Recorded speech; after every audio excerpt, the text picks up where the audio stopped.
Hello students, hope all of you are doing fine. In the previous video, we were talking about linear equations.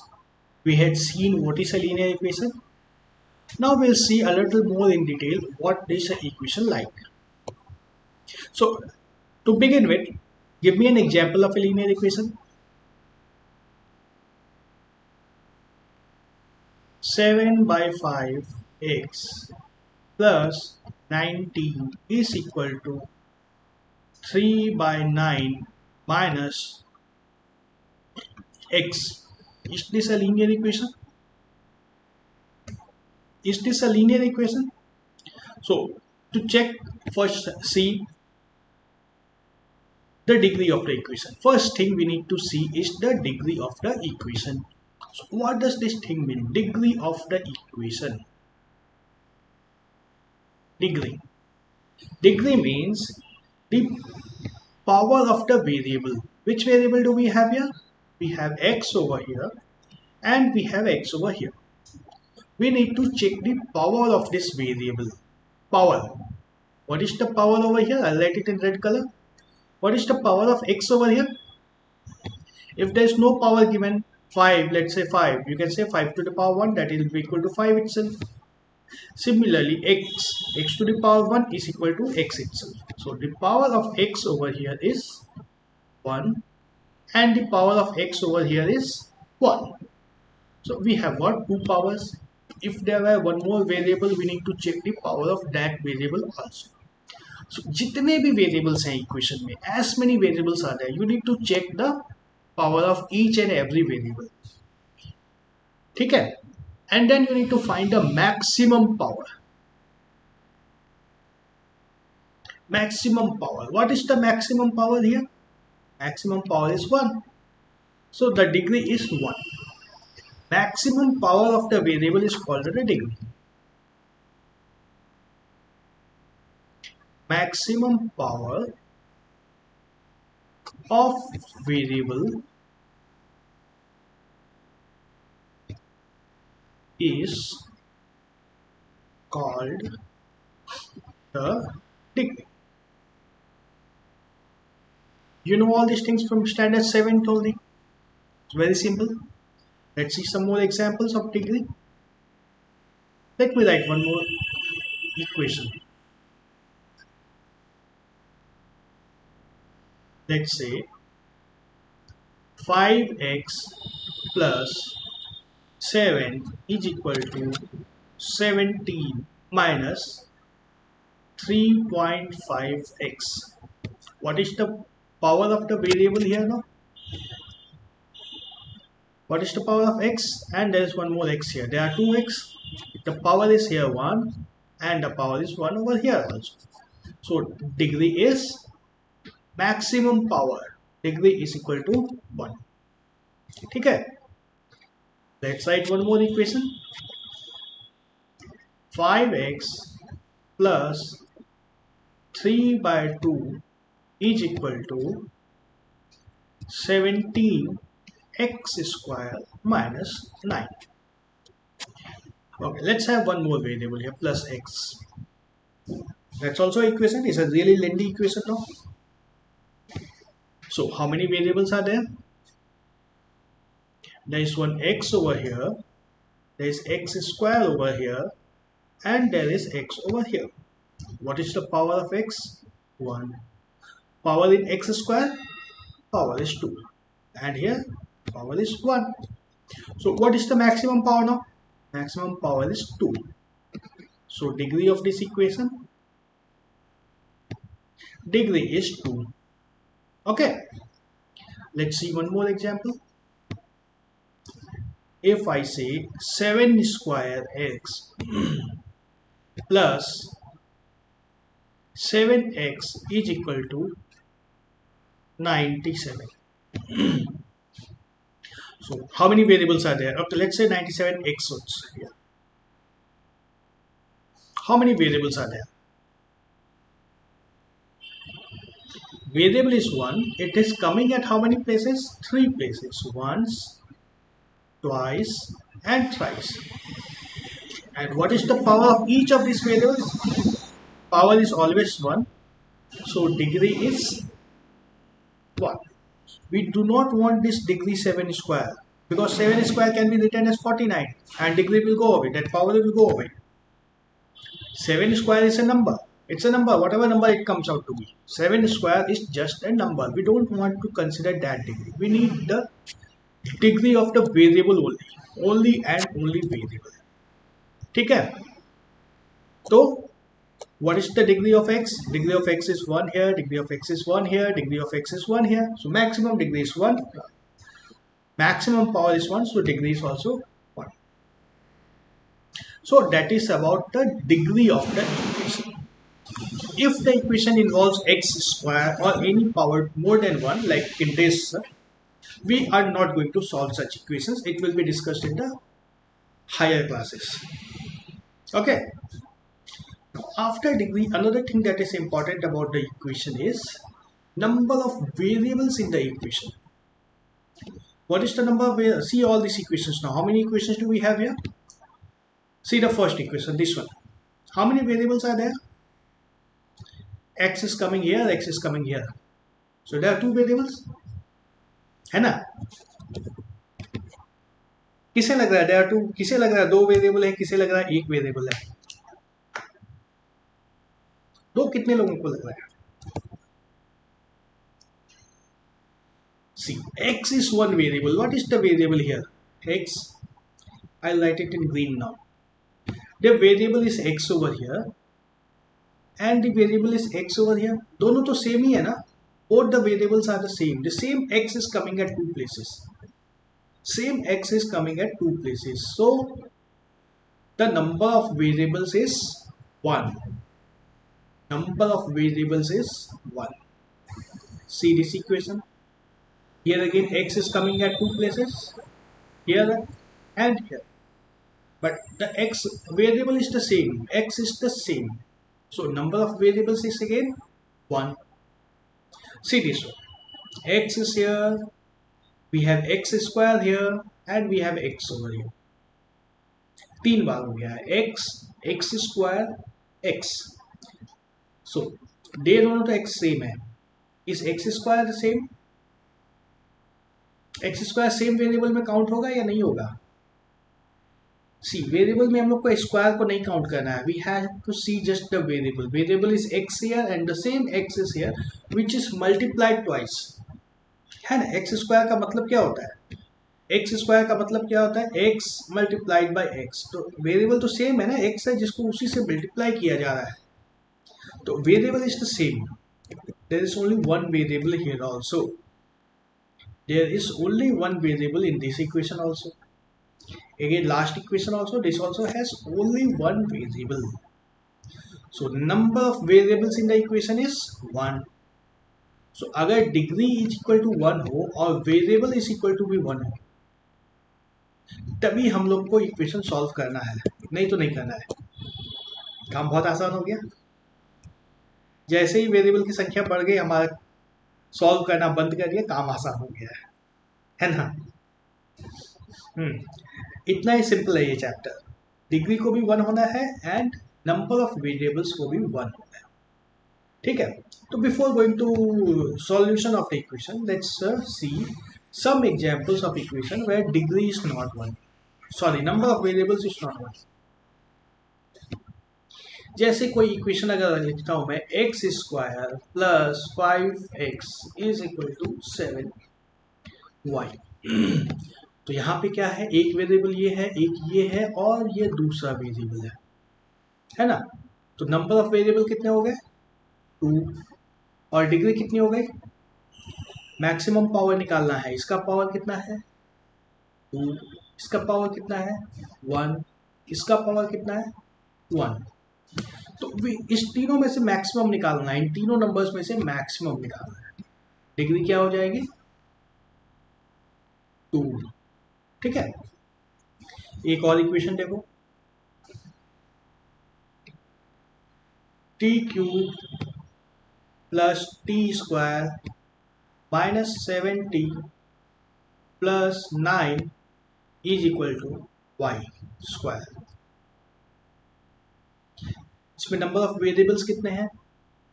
t है एक variable, y है दूसरा variable, तो number of variables हो गए 2।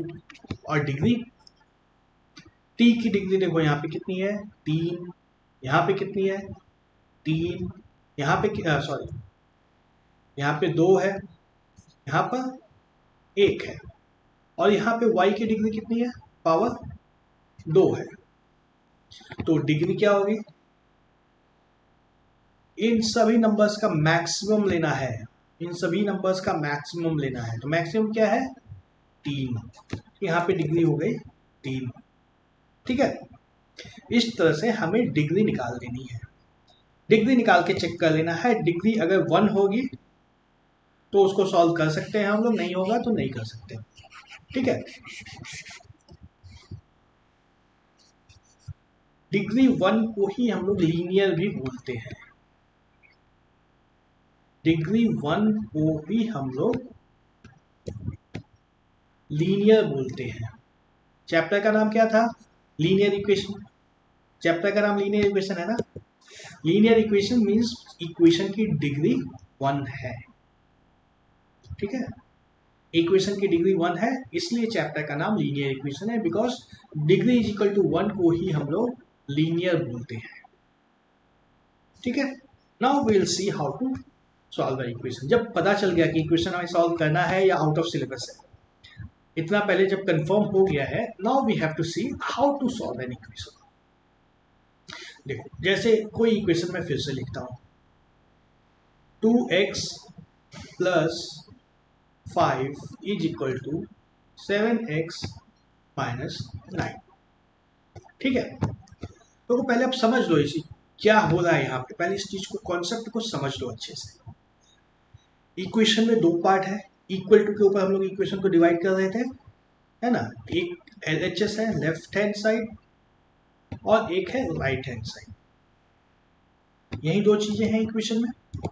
Equation क्या बोल रहा है कि लेफ्ट में जो चीज है वो और राइट में जो 2 चीज है दोनों बराबर है, दोनों सेम है। ठीक है ना, लेफ्ट में जो चीज है और राइट में जो चीज है दोनों सेम है। इक्वेशन यही कह रहा है। जैसे मैंने कह दिया कि एक लड़का है राम, चलो एक छोटा सा लड़का बना लेते हैं। एक लड़का है राम और एक दूसरा लड़का है मोहन। ठीक है, 2 लड़के हैं, दोनों का इंग्लिश का टेस्ट हुआ था। मैथ्स का टेस्ट नहीं लूंगा मैं, इंग्लिश का लूंगा अभी।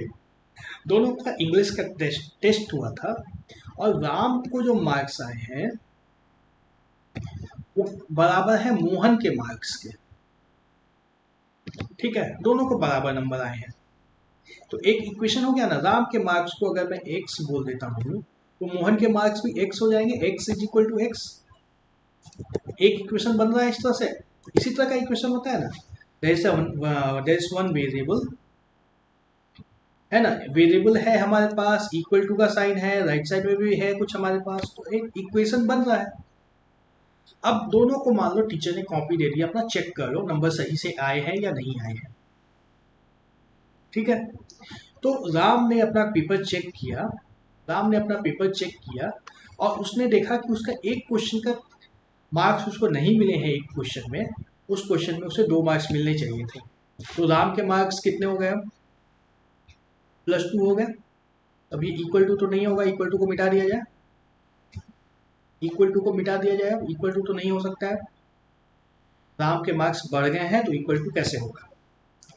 फिर मोहन जब चेक कर रहा था अपने मार्क्स, मोहन जब चेक कर रहा था तो उसने देखा कि उसके क्वेश्चन मार्क्स में टोटली मिस्टेक है, और उसके भी 2 मार्क्स बढ़ रहे हैं, तो मोहन के भी 2 मार्क्स बढ़ गए हैं, है ना। तो फिर से अब दोनों बराबर हो जाएंगे ना। मान लो राम को पहले 50 थे, मोहन को भी पहले 50 थे।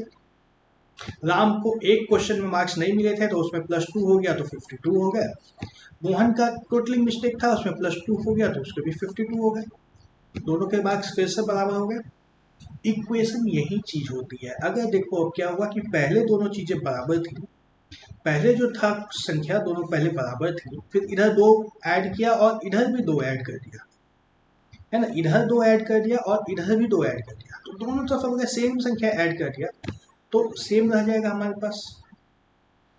दोनों संख्या फिर से सेम हो जाएगी ना, दो नंबर्स थे x और x मिल, जैसे राम के मार्क्स थे और मोहन के मार्क्स थे, राम के मार्क्स में भी 2 ऐड किया और मोहन के मार्क्स में भी 2 ऐड किया, तो दोनों बराबर हो गए। ठीक है ना। तो हमने क्या किया, देखो अब LHS में +2 हुआ यहाँ पे, है ना, यहाँ पे क्या था, LHS में +2 था और RHS में भी +2 था। तो दोनों साइड अगर +2 हुआ तो हमारा इक्वेशन सेम रह गया, रहा ना। अब बताओ, अगर 2 की जगह 5 ऐड कर देते हम लोग, LHS +5 करते तो इक्वल टू RHS +5 होता ना, हो जाता, बिल्कुल हो जाता। इक्वेशन को सॉल्व करने के लिए हमें यही चाहिए होता है कि जो भी लेफ्ट हैंड साइड में है उसमें अगर कुछ ऐड किया या सब्ट्रैक्ट किया और सेम संख्या को अगर राइट हैंड साइड में भी ऐड या सब्ट्रैक्ट कर दिया तो हमारा इक्वेशन सेम रहेगा। ठीक है, इक्वेशन सेम रहेगा। क्यों करेंगे ऐसा, इसके ऊपर बाद में आते हैं, पहले देखोगा जो इक्वेशन हमें दिया हुआ है 2x + 5 is equal to 7x - 9।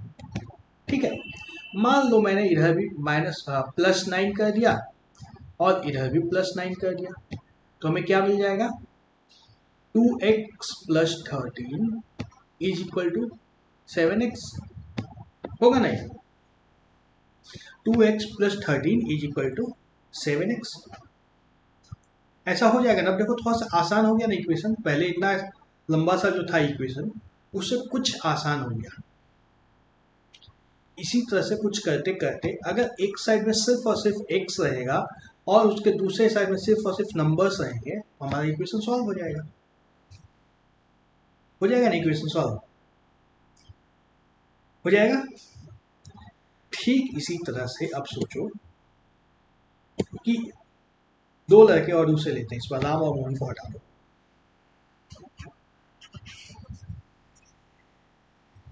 इस पर 2 लड़कियां थी, ए और बी, मान लो 2 लड़कियां हैं, एक का नाम ए है, एक का नाम बी है, नाम हमें नहीं पता है।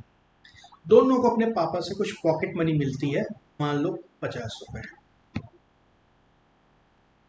ठीक है, और ए ने अपने आधे पैसे अपने भाई को, छोटे भाई को दे दिए। ठीक है, पहले तो दोनों बराबर थे, फिर ए ने आधे पैसे दे दिए, तो इसके पास क्या बचा रहेगा, 50/2 बचा रहेगा।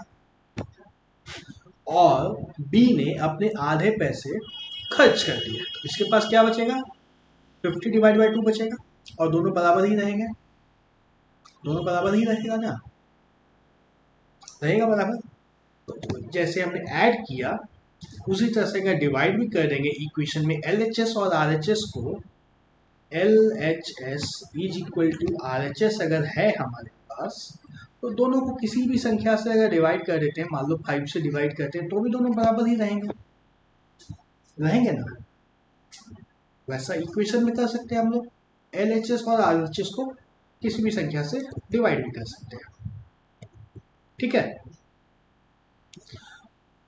तो ये सारे स्टेप दोनों साइड में किसी भी संख्या को ऐड कर सकते हैं। देखो दोनों साइड में करना है, मैं लिख देता हूँ क्या क्या कर सकते हैं। जो भी काम लेफ्ट साइड में करेंगे वही काम राइट साइड में भी करना होगा। तो LH तो हम लोग क्या कर सकते हैं, इक्वेशन में ऐड कर सकते हैं, कुछ भी सब्ट्रैक्ट भी कर सकते हैं, जब ऐड कर सकते हैं तो सब्ट्रैक्ट भी कर सकते हैं, दोनों साइड होना चाहिए सब कुछ। मल्टीप्लाई भी कर सकते हैं, डिवाइड भी कर सकते हैं, कहीं कहीं पे हमें स्क्वायर करने की भी जरूरत पड़ जाती है। और ये सारे ऑपरेशंस करके हमें करना यही रहता है कि सारे x को इकट्ठा एक जगह ले आना है, सारा x एक साथ आ जाएगा और सारा नंबर एक साथ आ जाएगा। तो जैसे हमारे यहाँ पे क्या मिल गया है, 2x +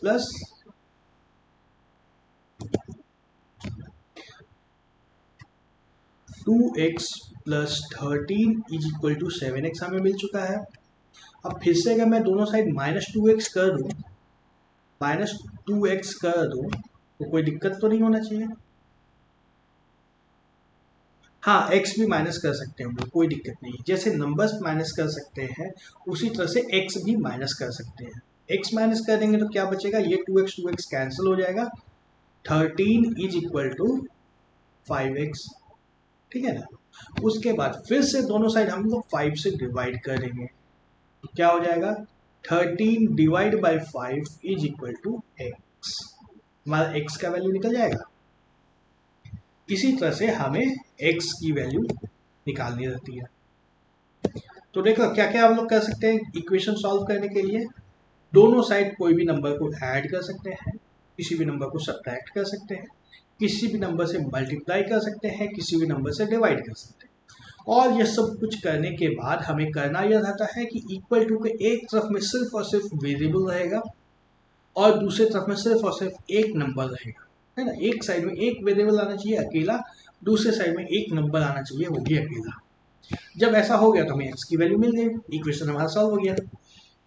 ठीक है, अगले क्लास में और डिटेल में देखते हैं इसी चीज को हम लोग।